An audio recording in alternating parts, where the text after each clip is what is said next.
अस्सलामु अलैकुम वरहमतुल्लाहि वबरकातुह। अस्सलातु वस्सलामु अलैका या रसूलल्लाह व अला आलिका व अस्हाबिका या रसूलल्लाह सल्लल्लाहु तआला अलैहि वसल्लम। मुहतरम सामिईन व नाज़रीन, नमाज के फ़राइज़ का बयान चल रहा है। नमाज के फ़राइज़ में से जो पहला फ़र्ज़ है तकबीर तहरीमा, उसका बयान हो चुका है। अब क़याम का बयान हो रहा है, यानी नमाज में खड़ा होना। मसला नमाज में खड़ा होना और क़याम की कमी की जानिब हद ये है कि हाथ फैलाए तो घुटनों तक हाथ न पहुँचे, और पूरा क़याम ये है कि सीधा खड़ा हो। यानी अगर कोई बीमार है और वो पूरी तरह खड़ा नहीं हो सकता तो उसके लिए हुक्म यह है कि इतना खड़ा हो कि उसका हाथ घुटनों तक न पहुँचे। मसला क़याम की मिक़दार इतनी देर तक है जितनी देर क़िरात है, यानी क़याम उतनी ही देर करें जितनी देर अलहम्द और उसके बाद कोई सूरत पढ़ें। क़याम के ताल्लुक से कुछ अहम मसाइल। मसला फ़र्ज, वित्र, ईदैन और फज्र की सुन्नत में क़याम फ़र्ज है। अगर बिला उज़्र सही बैठ कर ये नमाजें पढ़ेगा तो नमाज न होगी। यानी फर्ज नमाज, वित्र और ईद और बकरीद की नमाज, इसी तरह फज्र की सुन्नत में क़याम फर्ज है। और अगर किसी तरह का उसके पास उज़्र नहीं है तो नमाज बैठकर पढ़ेगा तो न होगी। मसला एक पांव पर खड़ा होना, यानी दूसरे पांव को जमीन से उठाकर रखकर क़याम करना मकरूह तहरीमी है। और अगर किसी उज़्र की वजह से ऐसा किया तो कोई हर्ज नहीं।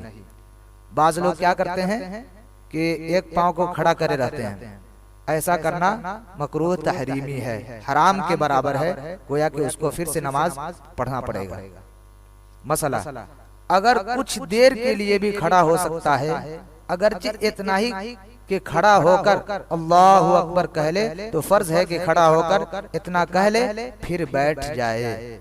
यानी अगर कोई इस तरह का मरीज है कि वो मुकम्मल तौर से खड़ा नहीं हो सकता तो उसके लिए हुक्म ये है कि जितनी देर वो खड़ा हो सकता है उतनी देर, यहाँ तक कि अगर वो अल्लाहु अकबर कहने तक वो खड़ा हो सकता है तो उसके लिए फर्ज ये है कि अल्लाहु अकबर खड़े होकर कहकर फिर बैठ जाए। मसला आजकल उमूमन ये बात देखी जाती है कि जरा सी बेताकती या मामूली मर्ज या बुढ़ापे की वजह से सिरे से बैठकर फर्ज पढ़ते हैं। हालांकि बैठकर नमाज पढ़ने वालों में बहुत से ऐसे भी होते हैं कि हिम्मत करें तो पूरे फर्ज खड़े होकर अदा कर सकते हैं, और इस अदा से न उनका मर्ज बढ़े, न कोई नया मर्ज लाहिक हो, न गिर पड़ने की हालत हो। बारहा का मुशाहिदा है कि कमजोरी और बीमारी के बहाने बैठकर फर्ज पढ़ने वाले खड़े रहकर बहुत देर तक इधर उधर की बातें करते रहते हैं। ऐसे लोगों को बैठकर फर्ज पढ़ना जायज नहीं, बल्कि फर्ज ये है कि खड़े होकर फर्ज अदा करें। इसलिए आप लोग भी देखते होंगे कि कुछ लोग थोड़ी सी बीमारी की वजह से फर्ज तो बैठकर पढ़ते हैं, लेकिन मस्जिद के बाहर वो घंटों बातें करते रहते हैं। मसला अगर कोई शख्स कमजोर या बीमार है लेकिन आसा या खादिम या दीवार पर टेक लगाकर खड़ा हो सकता है, आसा यानी डंडा, लाठी या खादिम या दीवार पर टेक लगाकर खड़ा हो सकता है, तो फर्ज यह है कि उन पर टेक लगाकर खड़ा होकर पढ़े। मसला कश्ती पर सवार है और वो चल रही है तो बैठकर उस पर नमाज पढ़ सकता है, यानी जब के चक्कर आने का गुमान गालिब हो। यानी अगर वो कश्ती पर चल रहा है और उसको ये गुमान है कि मैं इस पर खड़े होकर नमाज पढ़ूंगा तो मुझे चक्कर आ जाएगा, तो इस सूरत में वो बैठकर नमाज पढ़े। इसी तरह चलती ट्रेन, बस और दीगर सवारियों में अगर खड़ा रहना मुमकिन नहीं तो बैठकर नमाज पढ़ सकता है, लेकिन फिर बाद में उसकी कज़ा करे, यानी उस नमाज का इआदा करे। मसला क़याम में दोनों पाँव के दरमियान चार उंगलियों का फासला रखना सुन्नत है, और यही हमारे इमाम आज़म से मनक़ूल है। यानी बाज़ लोग क्या करते हैं कि दोनों पाँव को बहुत ज्यादा फैला लेते हैं, ऐसा नहीं करनी चाहिए, बल्कि सिर्फ 4 उंगलियों का फासला रखना ये सुन्नत है। मसला क़याम में थोड़ी देर एक पाँव पर जोर यानी वजन रखना, फिर थोड़ी देर दूसरे पाँव पर जोर रखना, ये सुन्नत है। मसला, नमाजी को हालत क़याम में अपनी नजर सजदा की जगह करना मुस्तहब है, यानी अपनी नजर सजदा की करना, सजदा की जगह पर करना मुस्तहब है। मसला, क़याम में मर्द हाथ यूं बांधे कि नाफ के नीचे दाएं हाथ की हथेली बाएं हाथ की कलाई के जोड़ पर रखे और छिंगलियां और अंगूठा कलाई के इर्द गिर्द हल्का की शक्ल में रखे और बीच की 3 उंगलियों को बाएं हाथ की कलाई की पुष्ट पर बिछा दे। यानी कहने का मंशा यह है कि मर्द जब नाफ के नीचे हाथ बांध दे तो बाएं हाथ की कलाई की जोड़ पर दाहिने हाथ की हथेली को रखे और अंगूठा और नीचे जो छोटी वाली उंगली है उससे यूं मिलाकर और तीनों बीच वाली 3 उंगलियों को हाथ पर बिछा दे।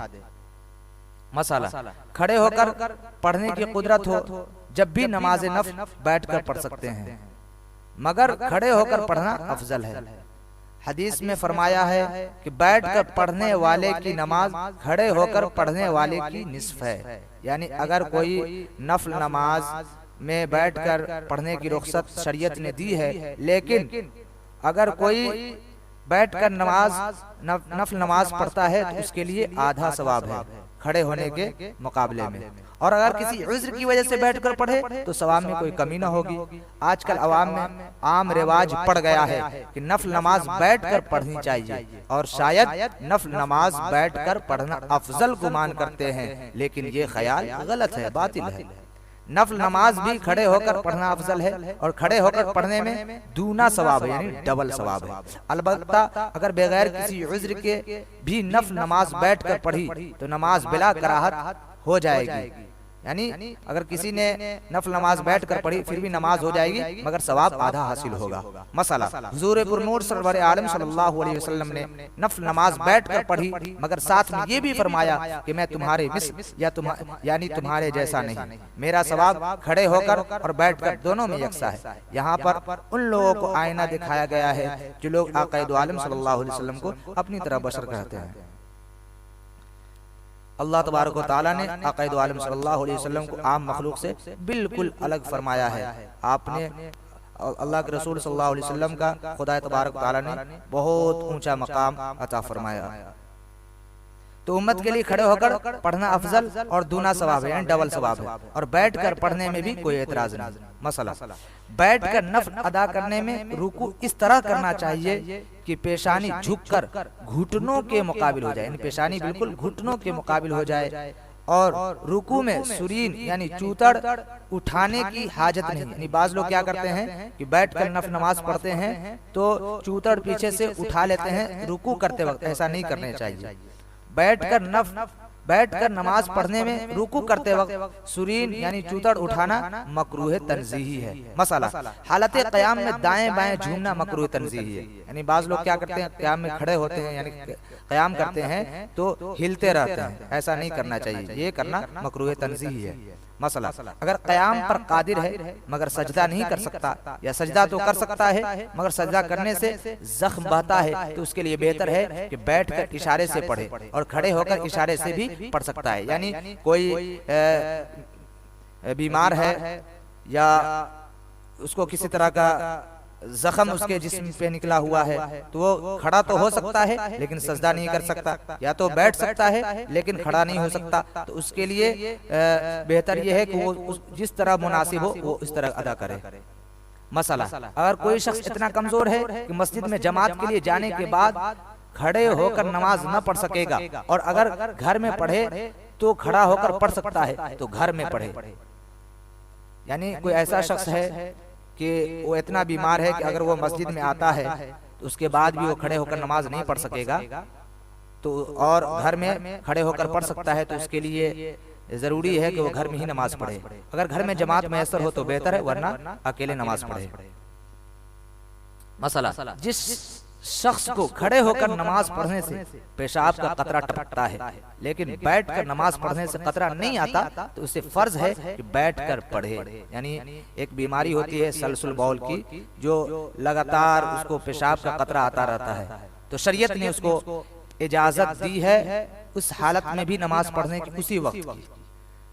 तो मसला यह है कि जिस शख्स को खड़े होकर नमाज पढ़ने से पेशाब का कतरा टपकता है लेकिन बैठकर नमाज पढ़ने से कतरा नहीं आता, तो उसे फर्ज है कि बैठकर पढ़े, इस शर्त के साथ कि कतरा टपकने का आर्जा और किसी तरीका से रोक न सके। यानी बैठकर जो पढ़ने की शरीयत ने इजाजत दी है वो इस शर्त पर कि बैठेगा तो अपनी हालत पर रहेगा, किसी अपनी ताकत से या अपने फेल से उस पेशाब को न रोके। मोहतरम सामईन, आज बस इतना ही, कल से इंशाअल्लाह आगे बयान किया जाएगा। बिस्मिल्लाहिर्रहमानिर्रहीम, सल्लल्लाहु अलैहि नबी उम्मी जवालिही सल्लल्लाहु अलैहि वसल्लम, सलातु व सलाम अलैका या रसूलल्लाह सल्लल्लाहु तआला अलैहि वसल्लम। अल्लाहुम्मा रब्बना आतिना फिद दुनिया हसनतन व फिल आखिरति हसनतन व क़िना अज़ाबन नार। या अल्लाह या रहमान रहीम मलिक करीम बादशाह बंदा नवाज कारसाज़ या रहमान रहीम, या अल्लाह हम सब के पढ़ने पढ़ाने को अपनी बारगाह में कबूल मकबूल अता फरमा।